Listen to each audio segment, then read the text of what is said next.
There's a very interesting practice that's pretty fun that I started many years ago, and I didn't realize the positive benefits of it until I learned about something called mirror neurons and visual motor behavior rehearsal. And I know that kind of sounds complicated, but basically what that means is that we practice things neurologically, or on the nervous system level, our brain and our spinal cord and our muscles, that connection that they have together. We're able to practice things and improve in a couple of ways: by seeing people do it, seeing other people do the actions that we want to perform, and also visualizing and imagining, or otherwise imagining doing those activities. So some people don't visualize vividly, so I use imagination broadly, because there are other sensations that you can get when you imagine that are not strictly visual. And so this very interesting practice that I've adopted, and I'm doing it even more and more now because it's an interesting way to release stress and to have fun. And basically I've made my own virtual reality, sort of, well, like a video game, you can say, in the mind. And video, really just means visual.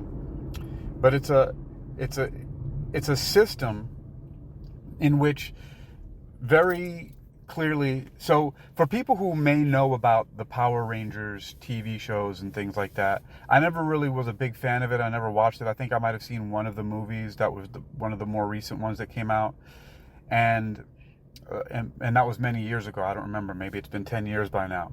But one thing I do remember were these very generic type of henchmen, and they were like these clay things or whatever, and they were basically these faceless humanoid beings. And the stunt actors who played them were basically dressed in like these tight spandex outfits, and it was there were no, I don't remember there being any eye features or mouths or anything like that. They were basically just, like these golems of some kind, or these just animated humanoid figures that would fight them. And somehow, somewhere along the way, from that idea, probably, because, as it's been said, there's nothing really new under the sun, but I'm not sure where I got the idea from. But when I was younger, even before I knew about Power Rangers that I know of, I would go into my bedroom and close the curtains, or if it was at night, just turn off the lights, and I would stand up and I would basically shadow box. But the shadows, it was more like light boxing in a way, because these shadows, or these figures, were basically adversaries that were in my imagination. My mom always told me I had a very vivid imagination because of the stories I would tell her and the adventures that I would go on. And so, and she also knew that I could visualize very well, and that I'm also a lucid dreamer. So I basically just have these full-fledged hallucinations. And when the lights are off in the room, or when it's dark at night, you don't have to, close your eyes. And so I would be working with what very little light was coming in, and just the different emanations, the different hallucinations or illusions that would develop in the shadows. And I would basically be fighting monsters. And I'd be doing all of these various different martial arts movements that I learned from movies. I would kick, I would duck, I would roll, I would crawl. I would just basically be going on all of these missions. I would go to alien planets. I mean, it was just, I was on mountaintops, I was in different parts of Earth, I would travel around the world, I would be in airplanes, cars, spaceships, bicycles, didn't matter. And it was a wonderful thing to do.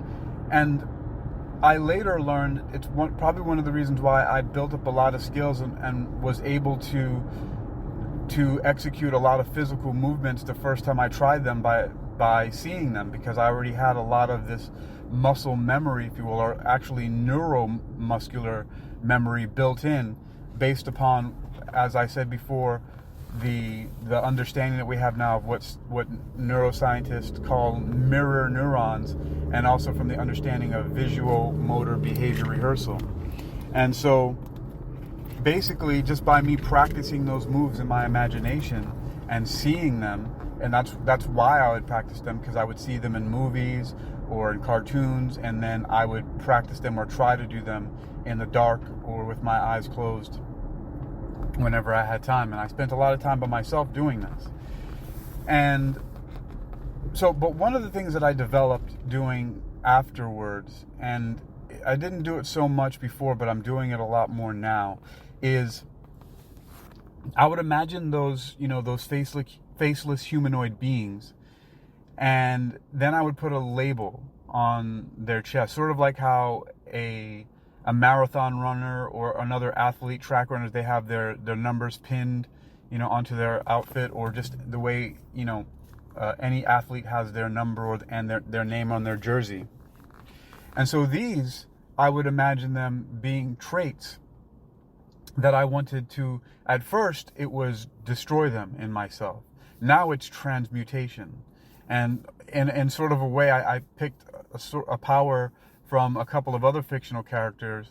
One is Shang Tsung, one of the main villains from Mortal Kombat, where in the movies he would say, "Your soul is mine." And so when he would defeat one of his combatants, that whoever he was fighting, and he would kill them, then he would drain their soul. He would breathe it in through his mouth, and basically have their souls trapped in his body. Sort of like how Freddy Krueger did it as well. And that's another place where I kind of got that idea. Also from one of the X-Men, Rogue, who when she would make physical contact with another person or a mutant, she would drain not only their life force, but she would also take on their power. So there's something about her, she would drain their life force. So at first, I was simply destroying or killing these combatants in a fight. It would be a Mortal Kombat, and I would fight them. And so if I didn't want to experience sorrow or jealousy or any type of insecurity or lack of confidence, that's what the name of the creature would be. It would have its label on, and I would fight it and kill it. And that was one way of me basically practicing getting over or winning over that undesired feeling or emotion or state of being. And then when I learned about transmutation and learned about alchemy and things like that, I changed it to the Shang Tsung, Freddy Krueger, Rogue style, where I would basically just take their life force, their chi, into me and turn it into something else, which is transmutation. The alchemist of old would attempt to turn things that they felt were less valuable into more valuable substances. So this is essentially what I started doing and what I'm doing now. And so I look at these creatures and I label them a certain thing, and then I engage in combat. And there's no steamrolling. There's a fair amount of back and forth volleys of movements. I make it really good, and I move around and do it. And another thing that has contributed to this practice for me is Capoeira, because the way that I practice Capoeira, both the dance and the game part of it, is cooperative and competitive, but in a way where you're really doing almost like a live improvisation. So you're partnering but also competing, and where the dance part of it is really to be taken, at least in my style that I call Capoeira, Kappaguerra. In my system that I developed, the dance part is strictly for when you practice it and when you're in public, is to show off each other, help each other to show off, to edify each other. So that's where the live improvisation and the live choreography that is what I'm saying comes into play. That's what I was intending to say earlier, what I was thinking. The feeling that I had was it's live choreography, because you're helping to cue the other person what you're going to do, so that both of you can be ready to do the movements, so that if one person kicks, the other person can escape quickly and then counterattack with a sweep, and the other person knows they're going to do that, so that they can evade the sweep. And you have a nice little sequence going on here. And so it looks good to anybody who will be onlooker, so that both of you are edified, so you both look highly skilled. And it also develops those skills.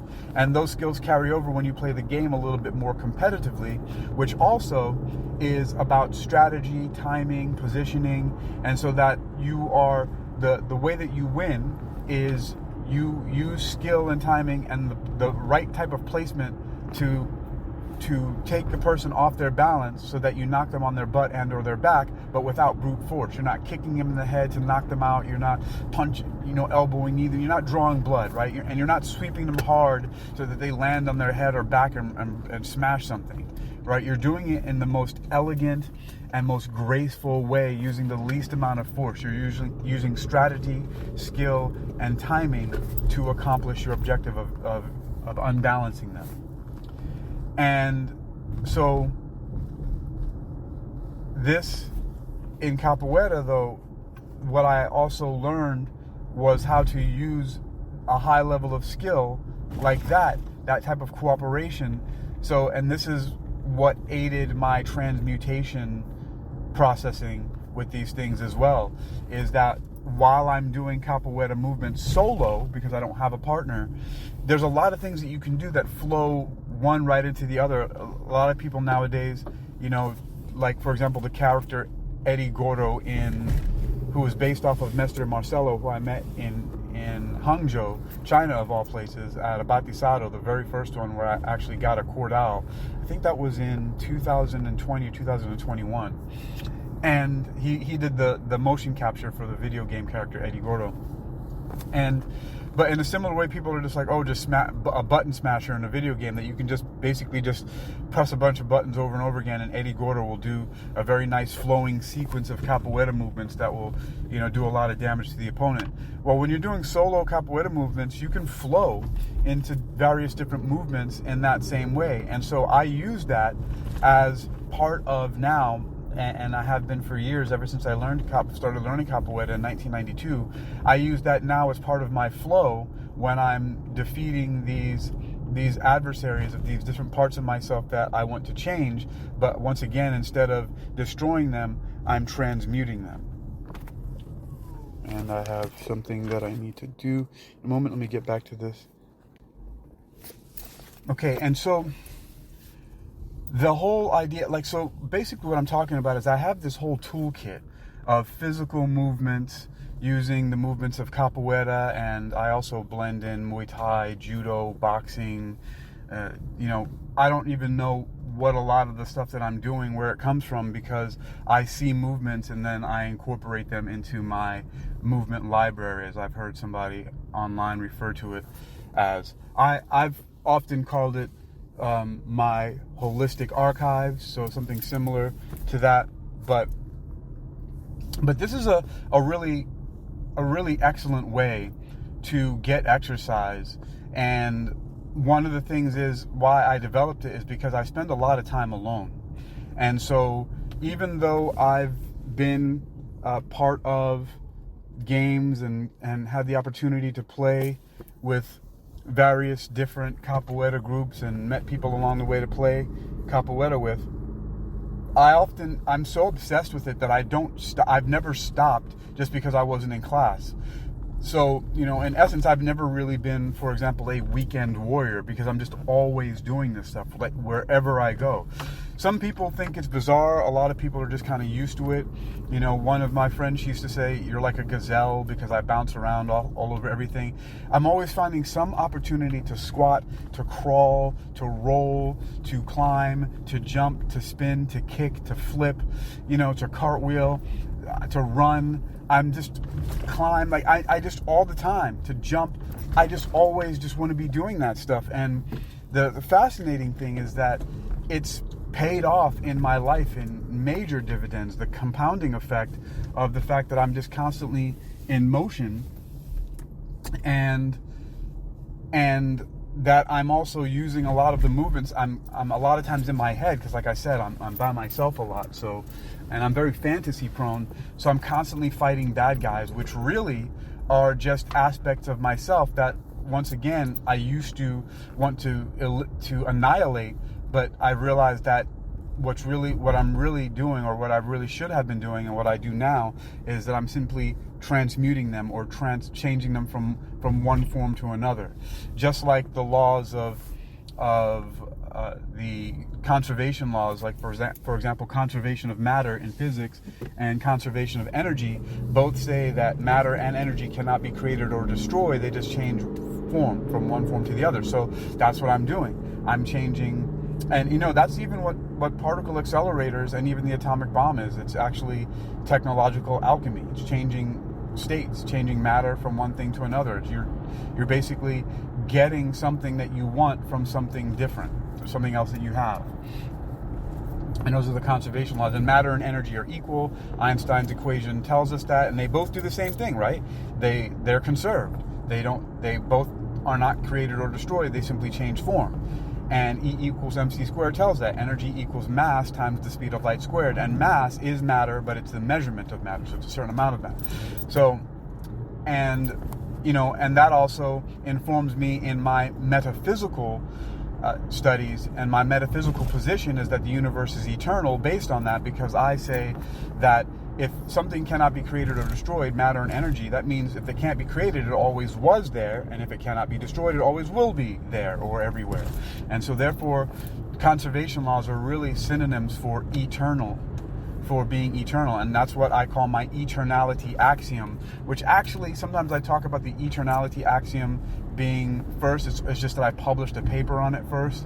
But the omni-factor paradigms were really what led me into a more deep inquiry into eternity. And the omni-factor paradigms actually came from religion, specifically Abrahamic religions, and the way that God is spoken of there, of being all-powerful, all-knowing, and everywhere, right? So that's what I call the omni-factors. Omnipresence, and omnipresence is the foundation of all-knowing. If you're everywhere at all times, then you know everything at all times, and therefore have power over everything at all times. And quickly realize that the God of the Bible actually does not possess the omni-factors, as in fact, by all descriptions, is a finite being, so cannot be the creator of all things, and therefore there actually is no creator of all things, because things were not created, things always were. That's the definition of being eternal. Just like matter and energy are conserved, that it always was, is, and always will be. And so there is no one creator being. There might be a creator being for our particular universe that started with the Big Bang. That could very well be like how you drop sea monkeys into some water and that they rehydrate back to life, right? Or like those frogs that hibernate and frozen in the snow, and then they thaw out in the spring. But many ways you can create things like that. And there's even now xenobots and various different forms of life that human beings are figuring out how to create. Maybe some very, very shockingly advanced being did create our universe, but our universe that started with the Big Bang is not the entirety of existence. And so I know I went a little far in the metaphysics there, but the whole point is that I'm talking about transmutation and changing energy from one form to the next. And so the practice that I have in doing this, which is very exciting, it's very fun, it relieves a lot of stress, and it's neuro processing in a way that is beneficial in so many ways. And the main ways that I am explaining right now are in mirror neurons and the whole system that I actually have called neural subactivation. And I've also published some papers about neural subactivation as well, which I then later found out that there's an already established term for that in neuroscience called sub-threshold activation, because I realized that there was this neural subactivation or sub-threshold activation present when people are firing neurons by observing something, mirror neurons, by visualizing something, visual motor behavior rehearsal, and in other forms of visualization and imagination that happens when a person is dreaming. And I'm a lucid dreamer as well. And I know this because we have people who sleepwalk and other people who the mechanism that stops the muscles from operating at a sub-threshold level to activating above threshold, and people sleepwalk, and there's all kinds of other things that people do when their bodies should not be doing it, but because they're visualizing and or imagining these things. So we know that neural subactivation or sub-threshold activation is active across so many different parts of our lives, and it's one of the reasons why there is such a thing as for example, what the terminology is escaping me at the moment, but there are different ailments that people can bring upon themselves because of their fears about it. And psychosomatic is what one of the first terms I learned about this process. So people have psychosomatic ailments because they are imagining something and they can cause it to happen in their body, and the reverse is true. I was just telling a friend the other day about the book The Biology of Belief by Bruce Lipton, and even before that, Candace Pert wrote a book called Molecules of Emotion. And so we know on and on that there's a lot of there are scientists and other people who are looking into this, and so there's so many different ways that this can be explained or described. But the fundamental issue, the practice that I'm talking about, is I said all of that to give you the understanding that there's grounding in our physical reality using our imagination. And in fact, once again, going back to the things I'm talking about, eternity and existence being eternal, the essence of existence being eternal tells us that nothing actually is separate. And when you take what it means to be eternal to its logical conclusions, that body, mind, and spirit are all one. There is no separation. And so what we think happens first to our bodies, and also the things that we do to our bodies can start to play out in the things that we imagine and think about. So it's a self-reinforcing loop that we can get into by the way that we think and by the way we speak and other things that we do. And so there's a constant feedback loop going on with all of our experiences, whether they be what we think of as purely mental and or those things that are physical. But we already know that many of the things that we do physically have a mental component. When you're driving, you need to pay attention to the road. So these things aren't separate. And a lot of people make the claim that, it's mind over matter and it's consciousness first, but if everything is eternal, there is really no first cause or first principle, except for the fact that we have a foundational understanding that existence is eternal. And so our reality is, in essence, we live in an eternal reality, which it always is, now, was, and always will be. So, again, besides going off on the deep end, I don't want to push too far on the metaphysics, even though that's one of my fortes, is metaphysical sciences.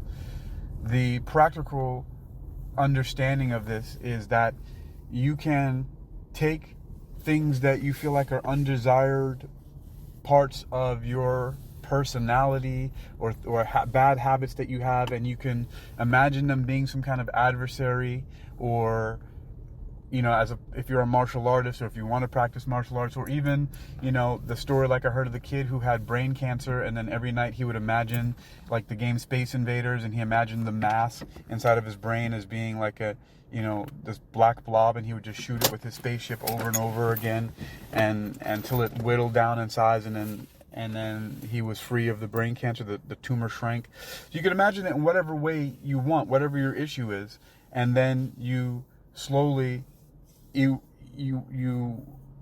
work away at it, you whittle it away. And in my case, I'm not just whittling it away, but I'm transmuting it or changing it from one form to another, just like how we would energy or matter, because they can't be created or destroyed. So why try to do that when it's not something that happens? So instead we just change it into the form that is going to be useful and beneficial to us, and is going to help us to consistently achieve the results that we desire. And that's what really this is all about, is redirecting our energy. And there are various sources that we can get energy from. And a lot of times we can get energy from the habits that we feel like are bad. A lot of times bad habits act like, in a lot of ways, like short circuits. You put a piece of copper across the, two electrodes on a battery or something like that, and it'll get really hot and burn out really fast and drain the battery. And sometimes it might even explode depending on what kind of battery it is. And instead, we can hook up those electrodes, those ends, to different wires and put them onto a light bulb and get something useful out of it. And that's really what I'm, in essence, describing here, is a way to harness and redirect energy in a way that is useful to us rather than one that is detrimental. It's putting ourselves in the steering wheel to guide it, to give it some guidance, that energy to go. And because I have the kind of imagination that I am, and I'm obsessed with martial arts and action type of stuff, that's how I imagine it. But you can imagine it in any kind of way. You can simply imagine it melting like snow. You can put a label on whatever bad habits there are and imagine it melting away like slow and becoming pure, clean water. Or you can imagine it changing color. You can imagine it changing from blue to red, or red to blue, or white to black, or black to white. Whatever feels like something is changing, different, and becoming more useful. And now also, the last thing I'll say about this right now is that it actually helps me, and has helped me, to be able to learn and practice martial arts movements. As I go over them in my mind, I actually gain more confidence by seeing myself do things and seeing how it's done before I do it. And it has kept me in tip-top form for very, very long. There were times whenever I would lack certain confidence about doing certain movements or doing certain things, I would visualize it over and over again, and then I would execute. And it's just amazing how it works every single time. It's quite fascinating. So that is a practice to leave you with, something to consider, something to ponder, something to think about. It's a lot of fun, and it's a recommendation that I share with you. My name is Hakeem Ali-Bocas Alexander for Capoeira Martial Arts, the Capoeira team in Virginia Beach, Virginia. Capoeira, spelled Kappaguerra. You can find capoeira.com, and there's a Capoeira YouTube channel and a Capoeira podcast, which this recording is going, probably at some point in time, going to be on all three of those.